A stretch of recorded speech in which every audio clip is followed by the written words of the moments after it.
Continuando a nossa dissecação sobre o nacionalsocialismo, entre 1933 e 1939, o partido também promoveu programas sociais. Imagine você, acabou de casar, quer mobiliar a tua casa.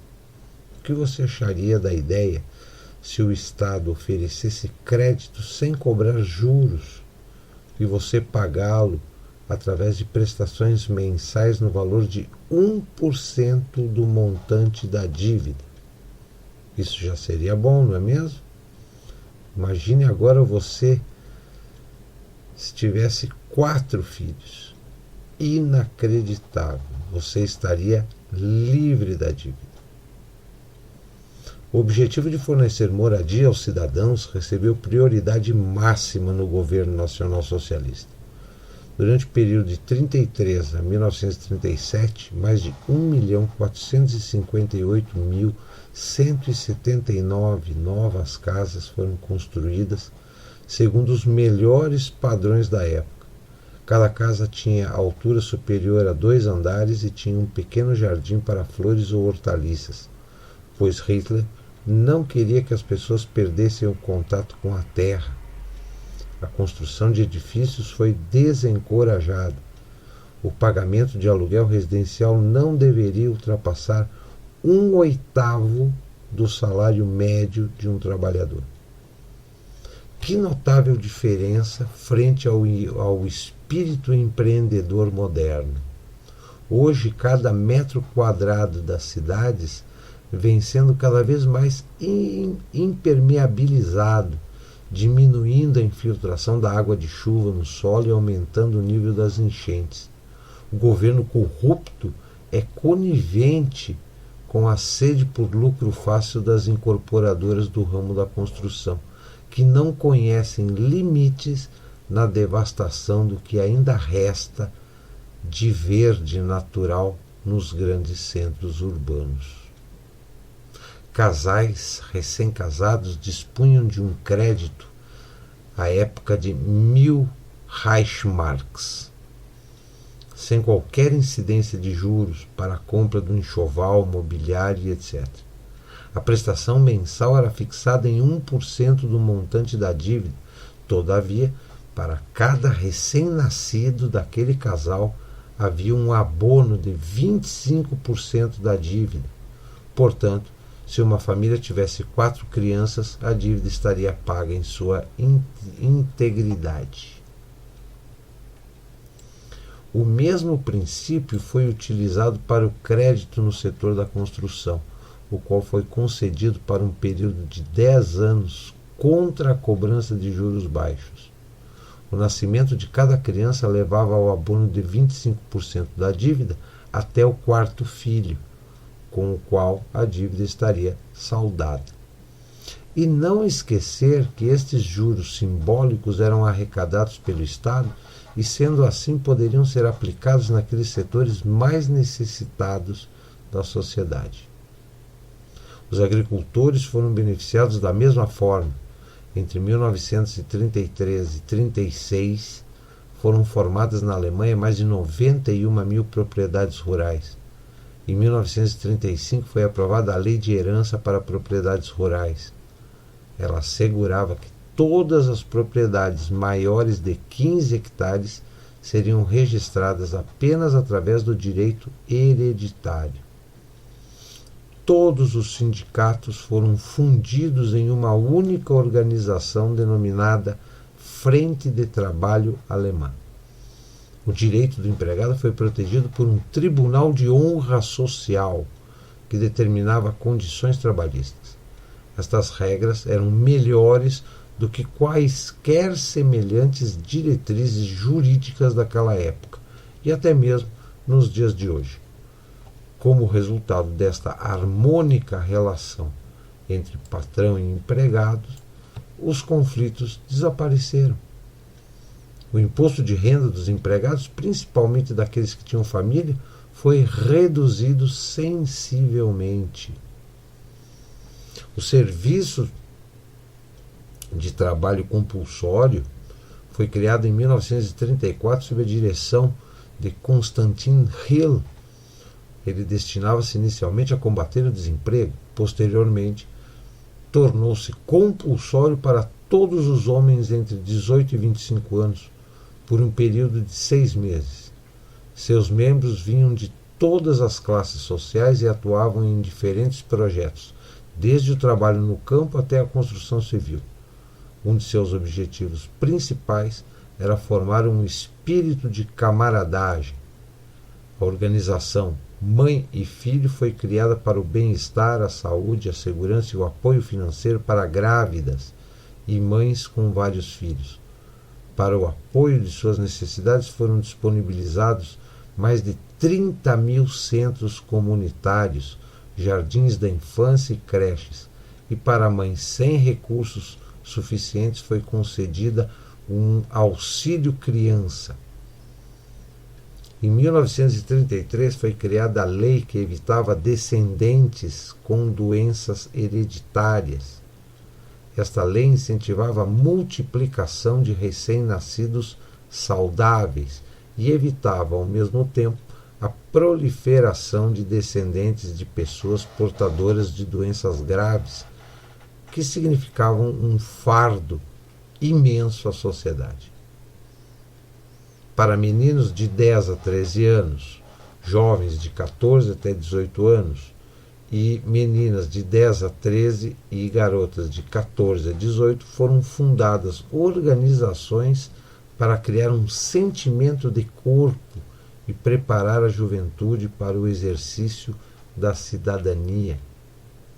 Esporte e lazer foram incentivados.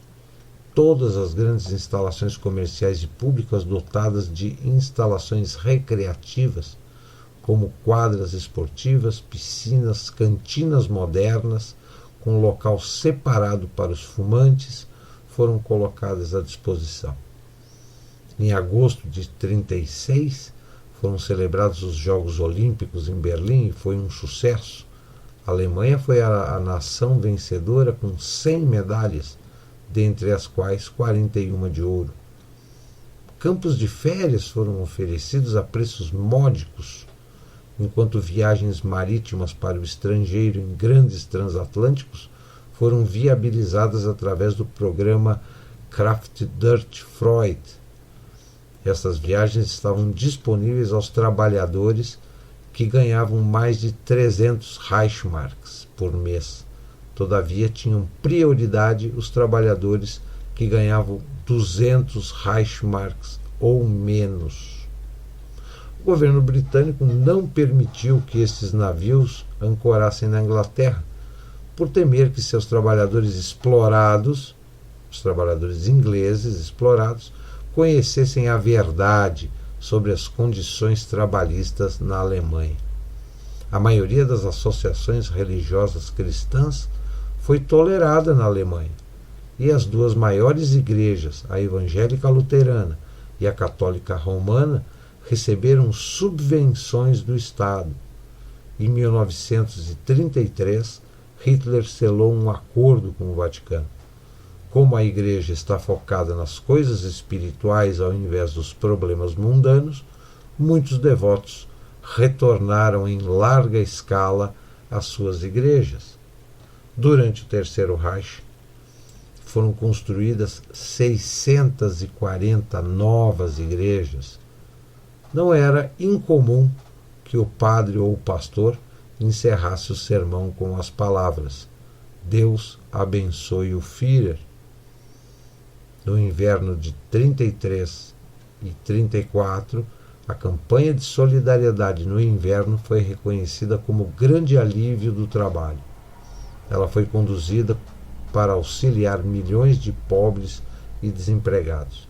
Aquelas pessoas que tinham um emprego foram solicitadas a doar parte de seus salários aos desempregados em troca de um distintivo de vidro ou de madeira.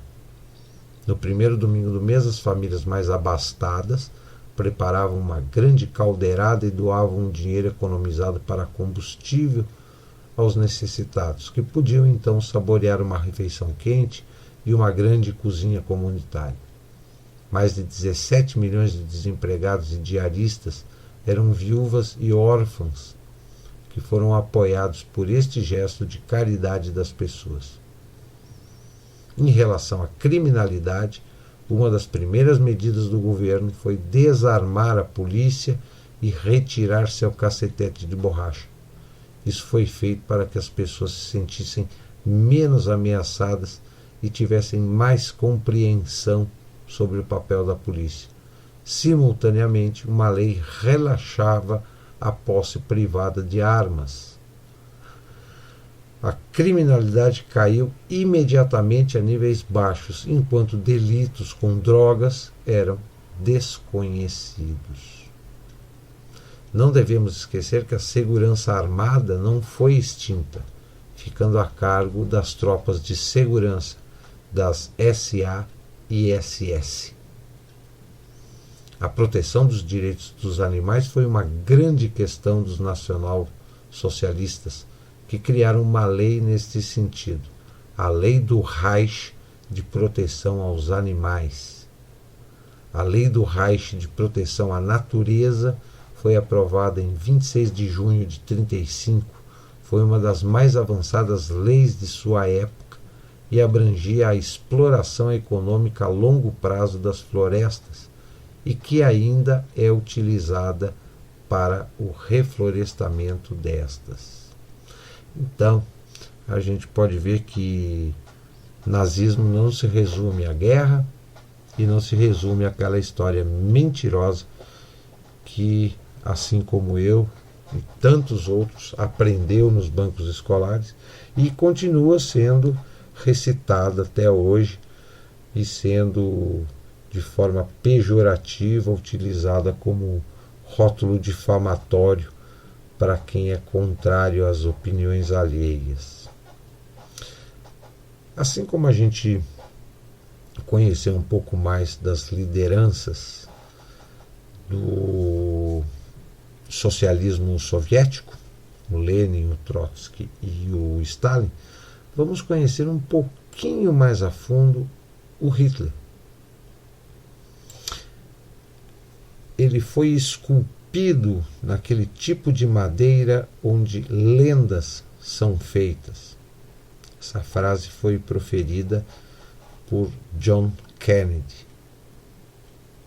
O espírito de Hitler simplesmente não desaparece. Ele é utilizado e abusado em qualquer situação política. A simples lembrança de Hitler é explorada amplamente em toda a situação imaginável por diferentes grupos de interesse. A menção a Hitler é praticada em todas as correntes políticas, seja qual for a discussão ou ocasião, seja a favor ou contra. Hitler serve como algoz ou santo, dependendo do viés ideológico. Mas qual foi a opinião de grandes nomes da história sobre Hitler? Como ele é avaliado por judeus fiéis à Torá? E como uma historiografia isenta sobre o Terceiro Reich abordaria o personagem histórico Adolf Hitler? Hitler foi um enviado de Deus. Para os judeus seguidores e fiéis à Torá, Hitler foi um enviado, um anjo de Deus que devia punir os judeus por seus pecados. É de conhecimento geral que todos os sábios e santos da Europa da época de Hitler explicavam sua subida ao poder, que se tratava de uma mensagem da ira de Deus e que foi enviado para conduzir os judeus, devido ao desvio da fé por parte dos sionistas até a prometida redenção messiânica. Palavras do Rabinato. Em 1933, Visconde Rotmer foi diretor do Ministério Britânico para a Informação. Ele representava alguns dos mais poderosos editores do mundo e, após 1945, fazia parte da diretoria da Reuters, uma das maiores agências de notícias até hoje. Portanto, Rothmer não tinha motivo algum para proferir qualquer elogio a favor de Adolf Hitler e, com isso, advogar contra si próprio. E, à vista disso, sua avaliação sobre Hitler foi positiva e ele destacou o desejo de Hitler pela paz. Disse ele: na Inglaterra, muitas pessoas imaginam Hitler como um canibal. Por isso eu quero esclarecer como eu o avalio. Ele incorpora boa camaradagem, ele é modesto, natural, claramente sério. Não é verdade que em um encontro individual ele conversa da mesma forma como discursa para um grande público. Ele possui uma inteligência altíssima. Eu conheço apenas 2 homens com os quais poderia fazer uma comparação: Lord Northcliffe e Lloyd George. Quando alguém pergunta alguma coisa a Hitler, imediatamente este recebe uma resposta clara e brilhante.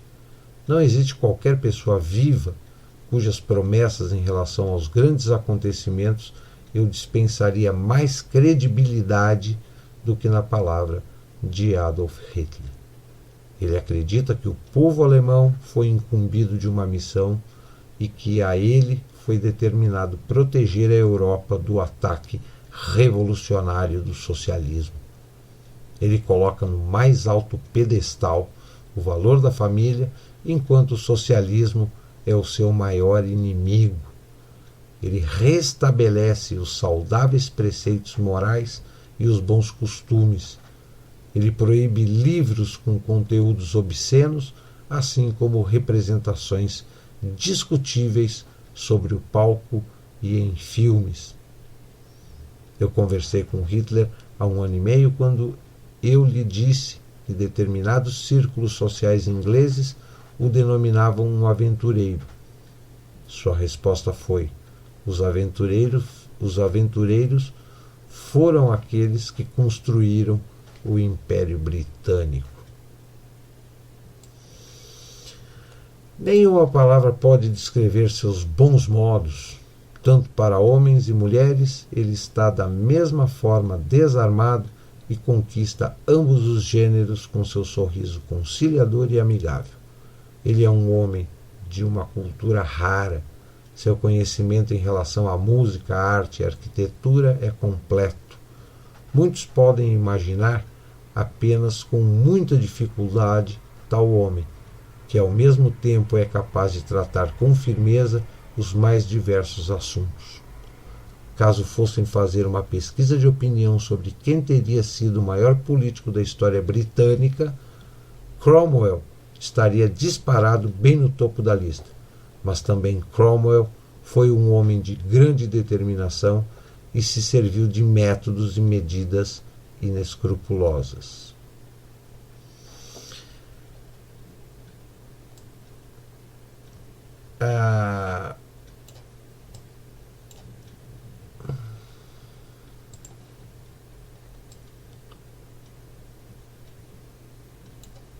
Churchill sobre Hitler: um ser humano extremamente competente, tranquilo, bem informado, com modos agradáveis e um sorriso que desarmava as pessoas. 15 anos depois, o cabo e pintor conseguiu colocar a Alemanha novamente na posição mais poderosa da Europa. Ele não apenas conseguiu conquistar essa posição para seu país, mas também conseguiu tirar de cena os resultados da Grande Guerra, da Primeira Grande Guerra. Os vencidos tornaram-se vencedores e os vencedores os vencidos. Seja como for o pensamento de cada um sobre estas proezas, elas pertencem certamente às mais surpreendentes de toda a história mundial. As conquistas de Hitler, as quais são responsáveis por as coisas terem se voltado contra os satisfeitos, inúteis e meio cegos vencedores merecem ser reconhecidas como maravilhas da história mundial. E estas maravilhas não podem ser separadas do esforço pessoal de um único homem. Toda pessoa que ficou frente a frente com ele, seja em público, em seu local de trabalho ou em eventos sociais, estiveram confrontados com um ser humano extremamente competente, tranquilo, bem informado, com modos agradáveis, e muito poucos permaneceram intocados pelo seu penetrante magnetismo pessoal. Não se deve acreditar que essas impressões derivam da fachada do poder. Estas características deixaram seu efeito em todos os adversários durante a conquista do poder. Mesmo então, quando sua sorte esteve soterrada, pode-se reprovar o sistema de Hitler, mas é inevitável não admirar o seu desempenho patriótico. Caso nosso país venha a ser vencido, então eu espero que apareça um salvador deste mesmo calibre que nos devolva novamente a coragem e o nosso lugar perante as nações. Em nossa liderança não deve faltar o espírito do cabo austríaco, que quando tudo ao seu redor estava em ruínas e parecia que a Alemanha estaria afundada no caos para sempre, não hesitou a marchar avante. Ele marchou contra o tremendo despotismo das potências vencedoras da Primeira Guerra e hoje alterou as coisas contra elas de forma decisiva. Não são palavras minhas, são palavras de Winston Churchill. Citação da obra homônima, Winston Churchill. Outro que se refere a Hitler é o primeiro-ministro britânico, Lloyd George. O Lloyd George disse o seguinte: com justiça, Hitler explicou em Nuremberg que seu movimento criou em 4 anos uma nova Alemanha. Não é mais a Alemanha da primeira década após a guerra, prostrada aos pés dos vencedores, sem coragem e rebaixada pela dor e impotência. A Alemanha atual transborda esperança e confiança. Está permeada com uma nova confiança em si mesma e decidida a viver sem interferência estrangeira. Pela primeira vez desde a guerra, se estabeleceu um sentimento comum de segurança e paz. As pessoas estão felizes, por todo o país nos deparamos com um povo satisfeito e cheio de vida. É uma Alemanha renovada. E eu observo por toda parte, e ingleses que encontrei durante minha viagem pela Alemanha, que conhecem o país e as pessoas, também estavam bastante impressionados diante desta enorme mudança. Um fenômeno maravilhoso foi realizado por apenas um homem. Este é o espírito do jovem alemão. Como possuídos por uma nova fé, eles acreditam no movimento e em seu novo líder. Mais do que tudo, foi esta renovada atmosfera que impressionou nesta minha breve viagem pela Alemanha. Uma atmosfera de despertar preencheu toda a nação. Católicos, protestantes, prussianos, bávaros, patrões, empregados, ricos e pobres estão unidos em um único povo. Orientações religiosas, grupos e classes sociais não podem mais dividir a nação. Uma paixão pela vida, um fogo sagrado, a vontade pela união, surgidos de uma amarga necessidade. Lloyd George, primeiro-ministro britânico, entre os anos de 1916 e 1922, foi reconhecido por ter sido um homem duro contra a Alemanha na Primeira Guerra. A admiração de Winston Churchill por Hitler desapareceu durante a guerra. Em suas memórias, ele escreveu por que havia difamado Hitler durante a guerra, chamando-o da encarnação do mal. Disse Churchill: Durante a guerra, a verdade é algo tão valioso que ela deve ser protegida da mentira como uma guarda pessoal. Após o término da Segunda Guerra, Churchill deve ter lido Mein Kampf, pois disse publicamente: "Nós matamos o porco errado." Após 1945, Churchill defendeu a política de Hitler.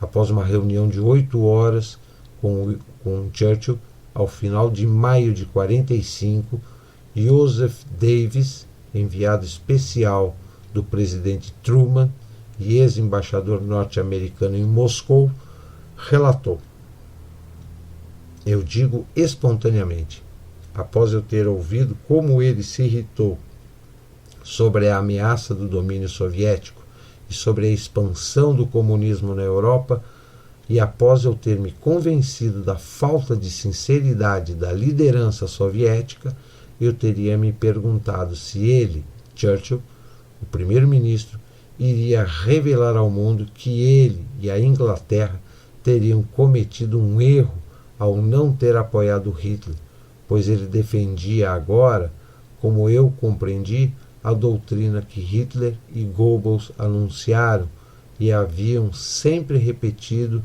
nesses últimos 4 anos. Justamente as mesmas condições como ele descreveu e as mesmas conclusões foram apresentadas por eles, como ele agora parece confirmar." Ou seja, Estados Unidos, Inglaterra e França se aliaram à União Soviética, que praticavam regimes políticos e econômicos totalmente antagônicos, né, para destruir o que seria a terceira via política e econômica, e que foi tão melhor quanto o capitalismo liberal inglês e americano, e muito melhor que o socialismo soviético. Após a guerra, os ingleses se arrependeram amargamente de ter se aliado à União Soviética, porque se tivessem se aliado a Hitler e acabado com a União Soviética, quem sabe a história, o pós-guerra teria sido bem diferente. O próprio Stalin teceu comentários a respeito de Hitler. Stalin afirmou o seguinte: ele não compartilha da visão do presidente dos Estados Unidos, que Hitler teria uma alma instável. Ele, no caso, Stalin. Stalin não compartilhava da visão do presidente americano. Ele salientou que somente um homem extremamente capaz poderia ter feito o que Hitler realizou: unir o povo dentro de um espírito solidário, independente daquilo que pensemos sobre seus métodos. Esta foi a opinião de Stalin durante a Conferência de Teherã, em novembro de 1943, quando a guerra com a União Soviética alcançou seu ápice. Até o Stalin tinha admiração pelo trabalho que o Hitler fez com a Alemanha. O John Kennedy, finado presidente americano, era um tremendo admirador do Hitler e do trabalho que ele fez com a nação alemã. John Kennedy desprezava aqueles que eram submissos aos vencedores, as garotas que se jogavam nos braços dos invasores, aqueles que hoje são adeptos do politicamente correto e aqueles que lideram e formam os partidos licenciados. Afirmou Kennedy, ele rejeitava a luxúria como as garotas alemãs, que podiam ser bastante atraentes se atiravam nos braços dos americanos. Kennedy também desprezava a submissão dos funcionários públicos alemães a serviço dos norte-americanos. Kennedy admirou muito, ele era fascinado pelo trabalho que o nacionalsocialismo fez com a base da sociedade, ou seja, com os jovens, através da juventude hitlerista. Disse o John Kennedy que admirava a juventude hitlerista, jovens com um objetivo em um mundo desorientado. E para finalizar,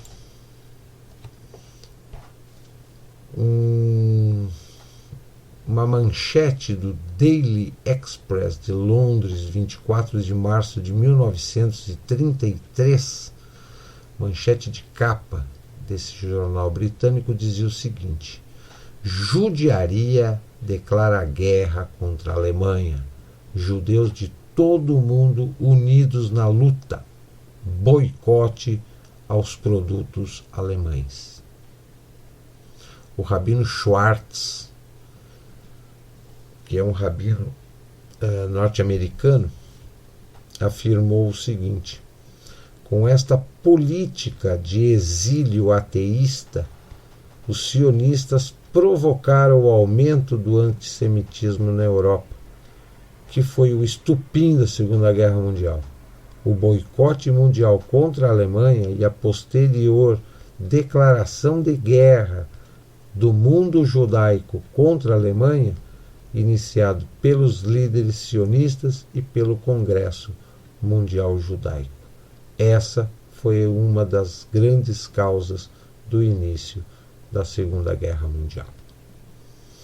Então, o que a gente pode ver, pode observar nessas citações e nessas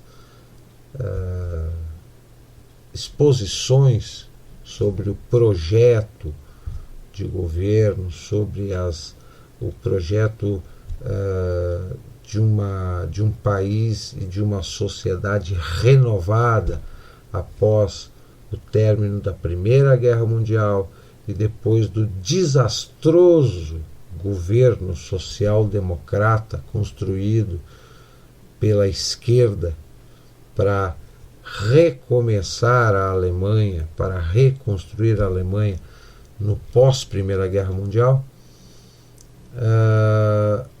mostrou o quão incompetente e o quão falacioso é o projeto que a esquerda tem para qualquer país. Aonde a esquerda governar, ela não vai governar para a nação. Ela vai governar para o seu projeto de internacionalização do socialismo. Eles aparecem sempre com aquele discurso de que eles têm a fórmula mágica para o estado de bem-estar social e a felicidade plena de qualquer país. Mas, na verdade, eles mentem desde sempre a respeito do modelo de governo, do modelo de economia e do tipo de objetivos que eles querem para a sociedade. O Hitler foi a verdadeira terceira via política e econômica que foi liquidada com a união tanto do socialismo soviético quanto do modelo liberal capitalista inglês e norte-americano, que resumiu numa bipolaridade entre socialismo e capitalismo, e que mais adiante, no transcorrer dos